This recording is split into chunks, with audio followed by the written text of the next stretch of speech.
하나님 말씀 신약성경 야고보서 1장입니다. 야고보서 1장 2절로 4절에 있는 말씀 저와 여러분이 교독하겠습니다. 마지막은 같이 읽을게요. 내 형제들아, 너희가 여러 가지 시험을 만나거든 온전히 기쁘게 여기라. 이는 너희 믿음의 시련이 인내를 만들어내는 줄 너희가 알미라. 같이 하겠습니다.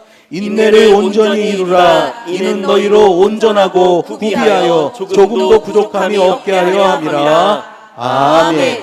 본문 말씀을 가지고 어려울 때 기뻐하라 라는 제목으로 하나님 말씀을 증거하겠습니다. 오늘 성경 본문은 만약에 어려움을 만나게 된다면 되레 온전히 기쁘게 여기라 이렇게 말씀하고 있어요.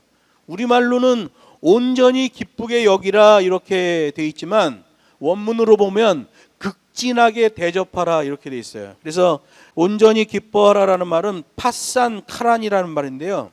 그 모든 것들을 극진히 대접하라. 그 모든 것들에 대하여 호의를 베풀라 이런 말이에요. 어려움이 왔는데 그 어려움을 귀한 것으로 여기고 대접해 주라는 거예요. 아이고 어려움님 오셨습니까? 어려움을 주시네요. 감사합니다. 기뻐하라는 거죠. 시험이라는 말은 곧 어려움이라는 말과 같은 의미인데 하나님의 사람은 그런 어려움의 시험이 지난 다음에 좋은 결과가 반드시 있게 된다라고 말씀하시는 거예요. 시작과 과정과 결과에서 하나의 흐름이 나와야 된다는 거예요. 그리스도인들은 어려움이 다가왔을 때 그 어려움만 바라보면 좌절하게 됩니다. 그 어려움 뒤에 있을 영광의 결과를 기대하고 기뻐하라는 거예요. 그런 것이 합력하여 선을 이루게 된다고 성경이 말씀하고 있는 거예요. 우리에게 있는 형통함 또 우리에게 있는 어려움들이 서로 합력하여 선을 이루게 된다 이렇게 말씀하셔요.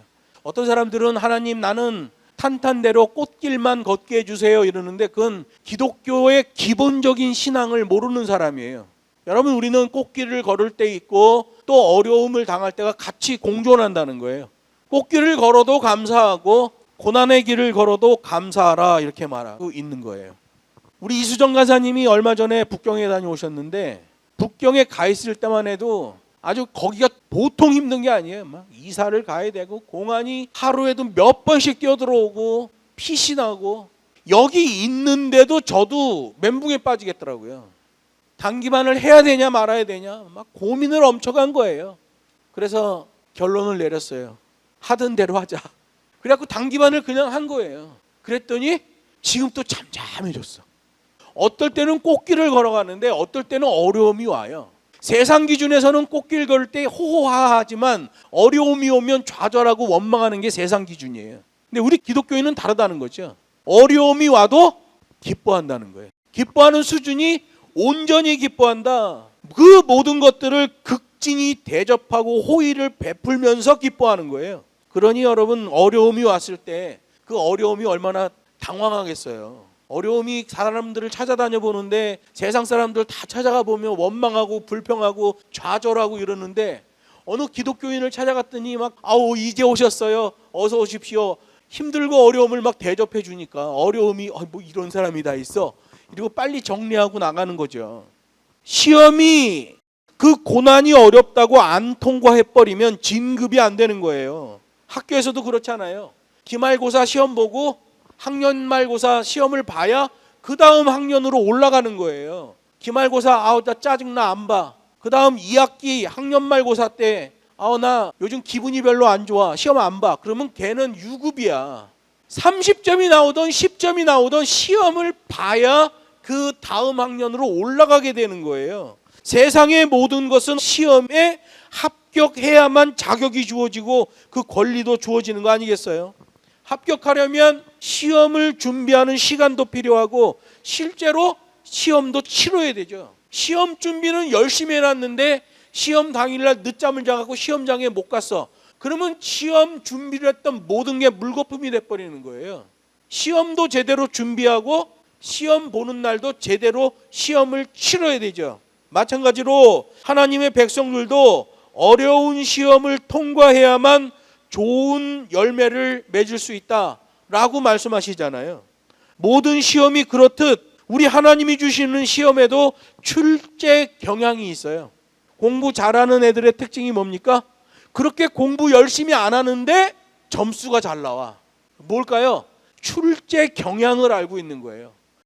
여러분, 시험과 고난이 어렵다고 통과를 안 하면 진급이 안 되는 거예요. 우리 하나님도 시험을 주시는데 출제 경향이 한 7가지 정도 성경에 나옵니다. 첫 번째는 우리를 부르시기 위해서 어려움을 주시기도 해요.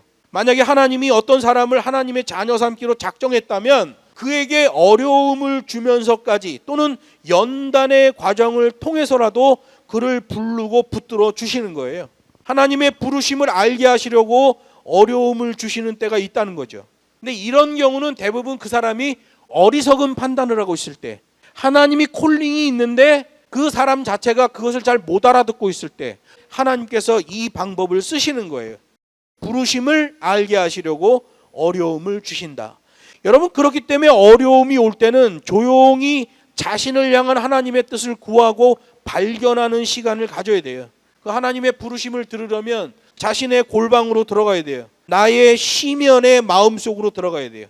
성경의 위인들을 보면, 또 믿음의 선진들을 보면 숱한 어려움 속에서 골방에서 하나님을 만나고 회복되는 걸 보게 돼요.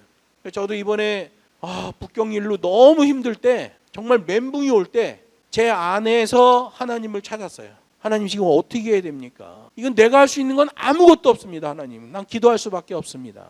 했는데 그 일이 되어지는 거예요. 어떤 어려움이 올 때 자신 안에 있는 시면에서, 그 골방에서 하나님을 만나는 것 중요한 거예요. 두 번째, 하나님의 출제 경향은 우리를 겸손히 낮추시려고 어려움을 주실 때도 있어요. 하나님의 복을 받게 되는 첫 단계는 겸손하여진 마음일 때예요. 무게중심을 낮출 때죠. 우리로 하여금 그런 복을 받게 하시려고 어려움을 주셔요. 우리를 겸손하게 낮추시려고 어려움을 주실 때는 바로 영적인 무게중심을 낮춰버리면 됩니다. 영적인 무게중심을 낮추는 건 딱 하나예요. 하나님, 저는 죄인입니다 라고 영적인 무게중심을 낮춰버리면 돼요. 사람들 앞에서는 나는 부족한 사람입니다 라고 영적인 무게중심을 낮추는 기본기를 잡으면 됩니다. 신명기 8장에 보면 하나님이 이스라엘 백성들에게 그렇게 광야의 고난을 주신 것은 마침내 복을 주시기 위하여였다, 이렇게 말해요. 우리가 40년 동안 광야를 돌았는데 이 광야 40년 동안 돌았던 이것은 하나님이 우리에게 복을 주시려는, 우리를 겸손하게 낮추시려는 그런 것이다 라고 말해요. 창세기 37장에 보면 요셉이 자기 형들에게 팔립니다. 가정에서부터 인생이 꼬여버린 요셉이에요. 세상에 형이 동생을 어떻게 팔아요? 그것도 애굽에다가 종으로 팔았는데 가정에서 꼬여버린 인생이죠. 애굽에 팔려가서도 억울한 일로 감옥에 들어가고 온갖 고생을 하는 거예요. 가정에서만 꼬인 게 아니라 사회에서도 인생이 꼬여버린 요셉입니다. 세상 기준에서는 그런 요셉은 이제 망했다라고 비웃겠지만 하나님의 관점은 세상의 관점과 전혀 달라요. 하나님의 말씀은 요셉은 꼬인 인생이 아니다라고 말해요. 창세기 39장에 보면 이런 말씀이 있어요. 이는 여호와께서 요셉과 함께 하심이라, 여호와께서 그의 범사에 형통케 하셨더라, 이렇게 말해요. 꽃길만 감사하는 게 아니라 고난의 길도 감사하는 거예요. 합력하여 선을 이루면 하나님이 그 과정을 통과한 다음에 그 사람에게 복을 주시더라는 거죠. 창세기 40장에 보면 그는 마침내 애굽의 총리가 됩니다. 그렇게 되게 하시려고 하나님이 그 많은 고난을 재료로 사용하셨다는 것을 알게 되는 거예요. 온갖 역경과 어려움 속에서 요셉이 세워지고 많은 사람을 구원하는 일에 쓰임을 받잖아요. 이걸 하늘의 복이라고 그래요. 땅에서 벌어진 일이지만 이건 하늘의 복이라고 말하는 거예요. 우리들에게 영원한 축복을 적용하시려고 하나님은 때로 어려움을 주셔서 우리를 낮추시고 겸손하게 하신다는 거예요. 세 번째, 하나님의 출제 경향은 믿음을 단단하게 하시려고 어려움을 줍니다. 잠언 17장에 이런 말씀이 있어요. 도가니는 은을, 풀무는 금을 연단하거니와 여호와는 마음을 연단하시느니라. 금이 치열한 풀무불을 통해 연단되듯이 믿음도 연단되어진다는 거예요. 연단되고 순전해진다는 거예요. 어려울 때 더 기도해야 되고, 어려울 때 더 견디고 또 견뎌내며 인내하며 앞으로 나아가면 그 믿음의 순도가 올라가게 된다는 거죠. 여러분, 그래서 연단의 믿음은 참 믿음이다라고 말하는 거예요. 어리석은 사람은 어려움이 오면 자신의 처지를 한탄하고 원망합니다. 저는 예수 믿는 사람이 자기 어려워지니까 하나님 원망하고 한탄하고 하나님을 저버리는 사람도 봤어요. 자기가 무슨 일을 하고 있었는데 일이 안 된다고 하나님을 저버렸어. 하나님은 없대. 여러분, 어떠한 어려움을 당하더라도 결코 하나님을 원망하면 안 돼요. 욥처럼 어려움을 이기고 갑절의 복을 받는 우리들이 돼야죠. 네 번째 출제 경향은 믿음을 시험하기 위한 어려움도 있어요. 창세기 22장에 보면 하나님이 아브라함에게 명령하셔요. 성경을 보니까 아브라함의 믿음을 시험하기 위하여 이삭을 번제로 드리라고 하셨다, 이렇게 되어 있어요. 이런 유형의 시험은 동서고금 누구라도 감당하기가 어려운 명령이에요. 사실상 감당하기 불가능한 명령이죠. 그런데 아브라함이 그 명령을 실행에 옮긴다니까요. 이래서 믿음의 조상인 거예요. 세상에 자기의 독자 이삭을 번제로 드리라는데 이걸 순종하는 사람이 세상에 어디 있냐 말이에요. 저는 예수 믿고 처음 신앙을 가졌을 때 이 부분에서 몇 번이고 다시 읽었어요. 이게 도대체 말이 되는 거냐. 하나님이라는 분이 어떻게 독자 이삭을 칼로 배를 갈라 제사를 드리라는 명령, 이게 말이 되는 소리냐. 아브라함은 또 그 말씀을 듣고 순종해서 움직여. 이게 말이 되는 소리냐. 저는 정말 충격받았어요. 이게 말이 되는 소리냐는 거예요. 창세기 읽다가 22장에서 몇 번을 읽은 거예요, 이 내용을. 이게 뭐가 잘못된 게 아닌가. 난 그때 예수 처음 믿었으니까. 하나님이 주시는 시험은 우리를 넘어뜨리기 위한 시험이 아니라 상급과 복을 주시려는 시험이라는 거예요. 믿음의 시련이 있는데 만약 우리들에게도 그런 시험이 왔다면 사람의 말은 최대한 줄이고 하나님과 은밀하게 교통해야 됩니다. 믿음을 시험하기 위한 어려움이 왔다, 이런 경우에, 이러면 인간의 말, 사람의 말은 닫아버려야 돼요. 그리고 하나님과만 교통해야 됩니다. 하나님께 묻고 또 묻고 자신에 대하여는 돌아보고 또 돌아보며 무게중심을 낮춰야 돼요. 내 생각, 내 기준 다 내려놔야 됩니다. 그래야 하나님이 명령하신 게 무슨 명령인지를 알게 되는 거예요. 다섯 번째 출제 경향은 주님의 일을 하기 때문에 당하는 어려움도 있어요. 예수님의 제자들 보세요. 예수님을 믿는다는 것 때문에 혹독한 고난을 당합니다. 교회 역사를 통해 보더라도 예수님을 믿는다는 것 때문에 수많은 기독교인들이 참수를 당했어요. 그들은 예수님의 복음 때문에 당하는 고난을 감사로 담아냈습니다. 온 몸과 마음을 다해 감사했어요. 그래서 마태복음 5장에 보면 의를 위하여 핍박을 받는 자는 복이 있다, 이렇게 말씀하셔요. 나를 인하여 너희를 욕하고 핍박하고 거짓으로 너희를 거스려 모든 악한 말을 할 때는 너에게 복이 있나니, 이렇게 말씀하셔요. 여러분, 사도 바울하고 실라를 보면 많은 매를 맞고 겁안 죽을 지경에 감옥에 갇혔는데 그 큰 어려움 속에서도 찬송하는 걸 보게 돼요. 최악의 상황이에요. 여기서 부르는 찬송은 찬송이 아니라 결단입니다. 죽도록 두들겨 맞고 감옥에서 부른다, 찬양을. 이건 그냥 노래가 아니라 결단이에요. 그때 놀라운 역사가 일어나는 걸 보게 돼요. 예수님의 고난에 동참할 때 그런 결단이 되는 거죠. 실제로 요한계시록에 있는 7교회에 대한 평가를 보면 서머나 교회나 빌라델비아 교회도 주의 고난에 동참한 교회다라는 것 때문에 칭찬을 받는 거 보게 됩니다. 주의 고난에 동참하는 것, 주님의 일을 하기 때문에 당하는 어려움이 있다는 거예요. 여섯 번째 출제 경향은 징계로 오는 어려움도 있다는 거예요. 하나님의 자녀가 하나님의 자녀답게 살지 못할 때 하나님의 징계가 옵니다. 시편 23편에 있는 말씀처럼 여호와는 나의 목자시니 내가 부족함이 없으리로다. 이 말씀은 우리가 들을 때는 하나님이 나의 목자니까 나는 부족함이 없어, 이렇게 생각하지만 이스라엘 사람들은 내게 부족함이 없으리로다라는 말 속에 내 콧장등이 찢어진다는 의미가 들어있는 거예요. 내가 어린 양이에요. 양무리를 따라가야 되는데 곁길로 가버렸어요. 그래서 목자가 불렀는데 안 와. 그러면 목자가 가서 막대기로 툭툭 쳐요. 그런데 이 어린 양이 더 멀리 도망을 가. 그러면 그때 물맷돌을 들어서 물맷돌로 던져서 엉덩이 있는 데를 냅다 때려가지고 놀래갖고 돌아오게 만들어요. 근데도 안 돌아오는 어린 양들이 있어. 그러면 목자가 쫓아가서 갖고 있던 지팡이 막대기로 그냥 콧장등을 냅다 두들겨 패면 풀 뜯어먹던 양이 콧장등에서 흘러내리는 피맛을 보고 놀라는 거예요. 충격을 받는 거예요. 그래서 그 양이 양무리 안으로 들어오게 되는 거예요. 그 상태, 콧장등이 터져갖고 양무리로 들어오는 상태, 그 상태를 내게 부족함이 없으리로다라는 의미가 그거란 말이에요. 들짐승들에게 먹힐 수밖에 없는 상황에 나였는데 콧장등이 깨지면서까지 나를 양무리로 집어넣어주는 목자가 계시다. 내게 부족함이 없다가 거기까지 가는 거예요. 이스라엘 백성들은 광야에서 하나님의 지팡이가 나를 인도하신다라고 말했습니다. 여러분, 하나님의 지팡이는 인도하심도 있지만 그 안에 심판도 있다는 사실을 꼭 기억해야 돼요. 두 개가 같이 있는 거예요.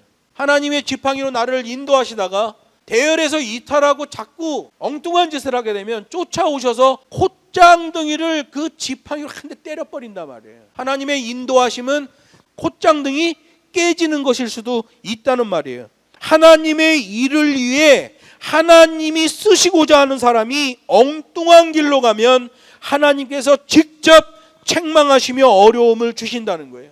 요나 선지자 보세요. 니느웨를 위하여 부름을 받았는데 자기 맘대로 다시스로 가버리잖아요. 다시스로 가는 배를 타려고 욥바로 내려갔는데 마침 다시스로 가는 배가 거기 있었단 말이에요. 요나 생각으로는 역시 내 결정이 맞았군, 순적하게 일이 진행되는군 이라고 표현하겠죠. 그런데 얼마 못 가서 바다 위에서 큰 문제가 생기고 심각한 풍랑에 배가 다 깨져버리잖아요. 거기 뱃속에서 3일간 있게 되고 그 어려움 속에서 하나님께 회개하고 회복되는 걸 보게 됩니다. 여러분, 우리가 왜 구원의 백성이 되었겠어요? 왜 구원의 길을 걸어가는 자로 우리를 만드셨겠어요? 하나님이 배설하신 구원의 길을 걸어가면서 너가 만나지는 사람을 하나님의 백성으로 인도하라는 거예요. 하나님의 일을 하라는 거예요. 쓰임을 받으라는 거죠. 하나님의 자녀인데 딴짓을 하면 자녀를 일꾼으로 회복시키려고 징계를 하는 거예요. 마치 요나처럼 니느웨로 가라 그러면 니느웨로 가야 돼요. 다시스로 가면 안 된단 말이야. 자기 생각 자가 발전은 안 돼요. 무효예요. 하나님의 뜻을 구하고 하나님이 기뻐하시는 쪽으로 움직여야죠. 히브리서 12장 6절로 8절에 보면 징계가 없는 자는 사생자라고 말씀하셔요. 본분과 사명을 위한 징계가 있다는 거죠. 하나님의 징계를 받는 어려움이 있어요. 하나님의 출제 경향이죠. 또 마지막으로 사단 마귀로 하여금 주는 어려움도 있어요. 하나님이 허용하시는 거예요. 어떤 사람은 예수님을 믿기로 작정하자마자 어려움을 당하는 경우도 있어요. 제가 서울에서 사역할 때 봤던 건데요. 교회에 처음 나오는 날 고가다리 밑에서 교통사고 당했어요. 전도돼가지고 교회에 처음 나오는 날 고가다리 밑에서 꽝 해가지고 교통사고 당했어요. 아, 정말 그걸 어떻게 설명을 하냐고. 첫 신방 후에 이튿날 연락이 왔어. 도둑이 들었대. 사역팀이 가가지고 그 집을 처음 신방을 한 거야. 그 집에 가서 복을 빌어주고 기도해주고 왔는데 그날 밤에 도둑이 들었어. 이걸 어떻게 설명하냐고. 저는 사역하면서 정말 희한한 일을 많이 당했어요. 어떤 여자분은 30대 중반인데 어린 아이를 데리고 교회에 왔어요. 얼마 안 됐는데 그 애가 신경증이 걸렸어요. 이걸 어떻게 설명하냐고요. 어떤 사람은 예수 믿기로 그렇게 작정하자마자 당하는 어려움도 있어요. 사단이 시험하는 거죠. 하나님께서 명하신 대로 믿으며 신앙생활을 하는데 일이 더 안 되고 그렇게 하나님의 말씀대로 신앙생활 하는데 더 평안한 날이 없는 것처럼 느껴지는 경우도 있단 말이에요. 죽도록 고생하는데 왜 일이 이렇게 안 되냐. 여러분 꼭 기억해야 돼요. 내가 예수 십자가에 새 생명이 있기 때문에 그런 공격을 당할 수 있다는 거예요. 그런 공격을 당하는 것은 내가 마귀의 자녀가 아니라는 증거가 되는 거예요. 여러분, 우리 기독교인들은 하나님께 소유권이 담보되어 있는 자들이에요. 예수 십자가 고난을 통해서 새 생명의 증거를 가진 자이기 때문에 그 증거 때문에 환난과 시험이 있다는 거예요. 세상 기준에서는 이해하기 어렵습니다. 이건 믿음에서만 이해할 수 있어요. 세상 기준에서는 어려움이 오면 원망하고 불평하고 좌절하는 거예요. 근데 우리 기독교인들은 하나님의 이 7가지 출제 경향을 알기 때문에 버텨낼 수 있는 거죠. 말씀을 맺습니다. 성경은 우리에게 고난이 일어나게 되는 이유에 대하여 말씀하고 있어요. 일명 하나님의 출제 경향이죠. 우리를 부르시려고, 우리를 겸손하게 낮추시려고, 우리의 믿음을 단단하게 하시려고, 우리의 믿음을 시험하기 위하여 주님의 일을 하는 것 때문에 오는 어려움, 징계로 인해 오는 어려움, 사단마귀가 주는 어려움도 있어요. 이 모든 경우 전체를 볼 때 해결 방법이 있어요. 그것은 영적인 무게중심을 낮추고 기본기로 돌아가면 돼요. 어려움이 올 때는 일단 사람의 입은 닫아버리세요. 그리고 하나님과 교통해야 돼요. 이 문제를 하나님 앞에 내어놓고 하나님 이거 어떻게 해야 되는 거예요? 도대체 이걸 어떻게 해결해야 됩니까? 하나님께 물어요. 묻고 또 묻고 응답 안 하면 응답해 주실 때까지 물어요. 그럼 하나님이 그것에 대하여 답을 주시는 거죠. 기본기로 돌아가 버리면 돼요. 모든 일이 그렇습니다. 뒤죽박죽된 일이 있으면 기본기로 돌아가면 돼요. 기본기로 돌아가면 그 일의 해결 실마리가 나오는 걸 보게 되는 거예요.